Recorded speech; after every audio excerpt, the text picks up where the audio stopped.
मुझे मेरे दैनिक समाचार पत्र ने पूर्वोत्तर जाने को प्रेरित किया।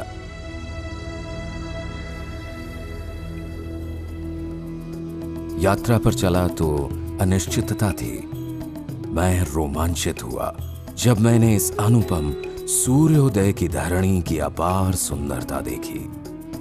प्रसिद्ध चाय के बाग, विशाल नदियां, प्रचुर प्राकृतिक संपदा और विस्मयकारक जैविक विविधता।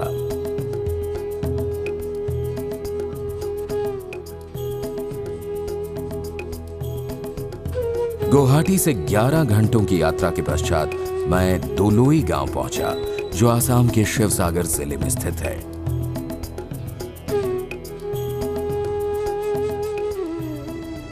चिंतित था कि यहां के लोगों का मुझसे बर्ताव कैसा होगा, किंतु मेरी सभी आशंकाएं निराधार साबित हुई जब दोलोई के सीधे साधे परिश्रमी लोगों ने मेरा स्वागत किया। सबसे अधिक बच्चों के उन उल्लसित मासूम चेहरों ने प्रभावित किया जो मुझे एक साधारण से स्कूल में मिले थे।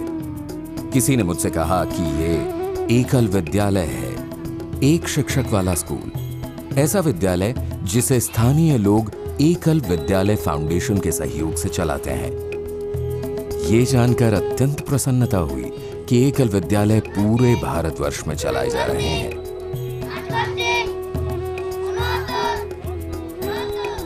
मेरी उत्सुकता बढ़ी तथा मैं और अधिक जानने का इच्छुक हुआ। पूर्वोत्तर में एकल विद्यालय की गतिविधि आसाम के तिनसुकिया जिले में 1998 में 40 स्कूलों से प्रारंभ हुई थी। इस संस्था की लोकप्रियता दिनों दिन बढ़ती ही गई। 2004 तक पूर्वोत्तर में 1755 एकल विद्यालय स्थापित हो चुके हैं। फाउंडेशन का लक्ष्य 2011 तक इनकी संख्या 7000 तक पहुंचाने का है। ये स्कूल आसाम, अरुणाचल, मणिपुर तथा त्रिपुरा में खूब अच्छी तरह से चल रहे हैं तथा नागालैंड, मिजोरम व मेघालय में इन्हें स्थापित करने का प्रयास जारी है। एकल विद्यालयों के विद्यार्थी न केवल पढ़ना लिखना सीखते हैं, बल्कि जीवन को भरपूर जीने की कला भी सीखते हैं।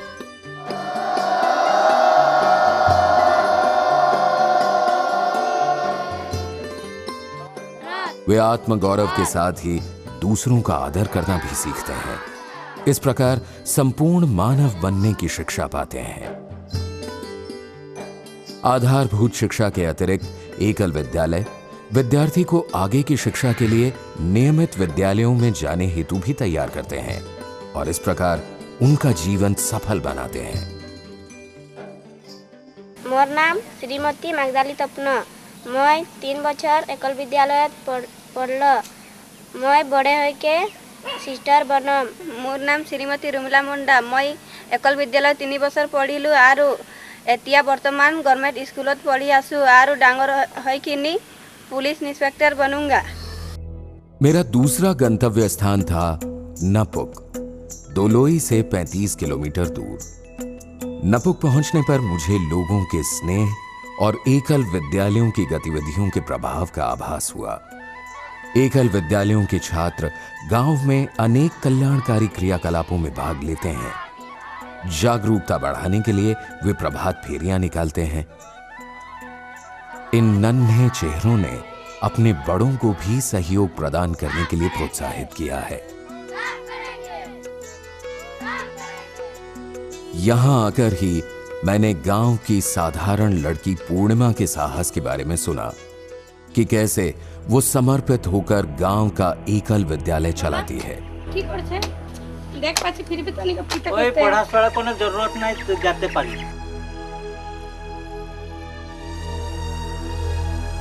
उसने ठान ली थी कि यदि छोटे से गांव में स्कूल चलाने के लिए कोई स्थान न मिले तो वो उसे अपने घर से चलाएगी, क्योंकि उसके गांव के बच्चों की शिक्षा दांव पर लगी हुई थी। हाँ, उसका घर छोटा था। हाँ, उसे एक बड़े परिवार को भी घर में रखना था, मगर उसके पास अपने ही घर से विद्यालय चलाने की हिम्मत थी। 2 वर्षों के अंदर अंदर गांव के लोगों ने धन एकत्र कर तथा खाली समय में श्रम का सहयोग देकर नए विद्यालय भवन का निर्माण किया। आज पूर्णिमा अपना एकल विद्यालय एक सुरक्षित छत के नीचे चला रही है। पूर्णिमा की कहानी ने मुझमें समुदाय के प्रयासों की शक्ति का विश्वास फिर से दृढ़ किया।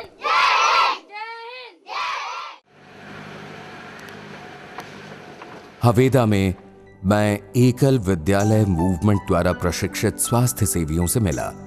एकल विद्यालय मूवमेंट ने अल्प अधिकार वाले लोगों के लिए एक अनोखी स्वास्थ्य योजना बनाई है, ग्राम आरोग्य योजना। उन्होंने मुझे बताया कि एकल विद्यालय मूवमेंट की कार्यप्रणाली के 3 चरण हैं: प्राथमिक शिक्षा, अच्छा स्वास्थ्य तथा आर्थिक प्रगति। प्रारंभ में हवेदा के लोगों ने साफ सफाई की मूल बातों को समझने में कोई रुचि नहीं दिखाई, जैसे पीने के पानी को उबालना या नालियों को साफ करना आदि।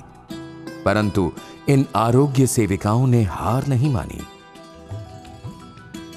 आज 80% स्थानीय रोगों का निवारण स्थानीय आरोग्य सेविकाएं करती हैं, लेकिन ये सब कुछ एक ही दिन में संभव नहीं हुआ था।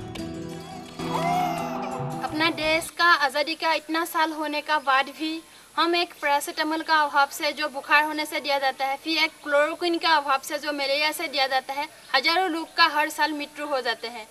तो हम आरोग्य योजना का माध्यम से एक गांव की ही लड़कियों को प्रशिक्षण देने का बाद उसी बीमार को आज जड़ से उखाड़ने तक कामयाबी हो सका है। स्वास्थ्य की देखरेख का ज्ञान होना ही काफी नहीं, इसके साथ साथ आर्थिक आत्मनिर्भरता का होना भी आवश्यक है। एक युवा स्वास्थ्य सेवी ने मुझे दिगंत गौड़ से मिलने को कहा, जिसने ऐसी आत्मनिर्भरता प्राप्त करने के लिए जैविक खाद पर निर्भर कृषि कार्य को अपनाया है। गत 2003 का फरवरी महीने से अपना यहाँ वर्मी कंपोस्ट का काम प्रारंभ किया था। पहले जब यहाँ बेड लगाया, प्रारंभ किया इस काम को, तो उस समय में गांव के लोग हंसते थे कि बोल रहे थे तुम पागल हो गए हो क्या, मूर्ख हो क्या, आज का युग में कोई केचुआ पालते हैं क्या। जब केचुआ पालने के बाद में यहाँ से ये आमदनी आने लगा तो लोग बोलने लगा कि हमें ये तरीका दिखाओ, हमें भी सिखाओ। और इस समय में इस गांव में कुल 28 परिवार में ये खाद का काम चल रहा है। एक साधारण प्रक्रिया द्वारा बेकार वस्तु को उपयोगी खाद में परिवर्तित किया जाता है। इस प्रकार की खाद न केवल क्षेत्र की जरूरत को पूरा करती है, बल्कि लोगों के आय के लिए भी नए साधन जुटा रही है। पूरे पूर्वोत्तर में इस आंदोलन ने हलचल मचाई है। प्रथम चरण में खाद की क्यारियां प्रत्येक संबंधित कार्यकर्ता के लिए कम से कम 2000 रुपए की मासिक आय सुनिश्चित करती हैं। दूसरे चरण में प्रत्येक विद्यालय अपनी एक क्यारी बनाएगा, जिसका संचालन छात्र विद्यालय समिति के निर्देशों के अनुरूप करेंगे। तीसरे चरण में विद्यालय के गांव के प्रत्येक परिवार को इसमें शामिल किया जाएगा और इस प्रकार न केवल विद्यालय स्वावलंबी होगा, वरन पूरा गांव समृद्धि का जीवन जीने लायक बनेगा। जैविक खाद घर घर में यदि बनाई जाए तो गांव की जितनी भी समस्याएं हैं, सारी समस्याओं का समाधान हो सकता है। इस टेक्नोलॉजी से जितना भी वेस्ट गांव में है वो सारा पैसे में कन्वर्ट हो जाता है और एक गाय के गोबर से 2 टन जैविक खाद तैयार होता है। 2 टन जैविक खाद से 1 एकड़ जमीन की 2 खेती आराम से साल भर में की जा सकती है। इस क्षेत्र के लोग सदा ही अपने कर्तव्य और उत्तरदायित्व भारत के नागरिकों की भांति निभाना चाहते थे।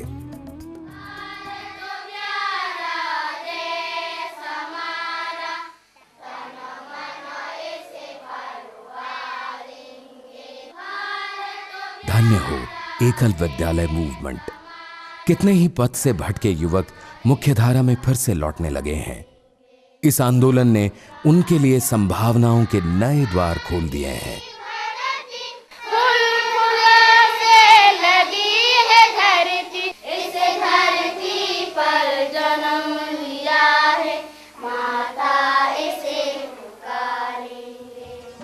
पूर्वोत्तर अब चिंता का कारण नहीं है। आज धरणी सूर्योदय की गर्व की भूमि के रूप में विकसित हो गई है। ज्ञान का सूर्योदय जो पूर्वोत्तर की क्षितिज रेखा पर प्रकट हुआ है, अपनी आशा की किरणों से पूरे राष्ट्र को आलोकित करने को पूर्णतः तैयार है। मैं जहां कहीं भी जाऊं, जो भी मैं करूं, मगर मैं कभी नहीं भूलूंगा पूर्वोत्तर के मधुर गीत, उन व्यक्तियों का साहस, सीधापन और समर्पण जिनसे मैं मिला। एकल विद्यालयों के बच्चों के दमकते चेहरे भारत के उज्जवल भविष्य का प्रतीक हैं। एक दिन फिर वापस आऊंगा तो उनके साथ उत्सव मनाऊंगा।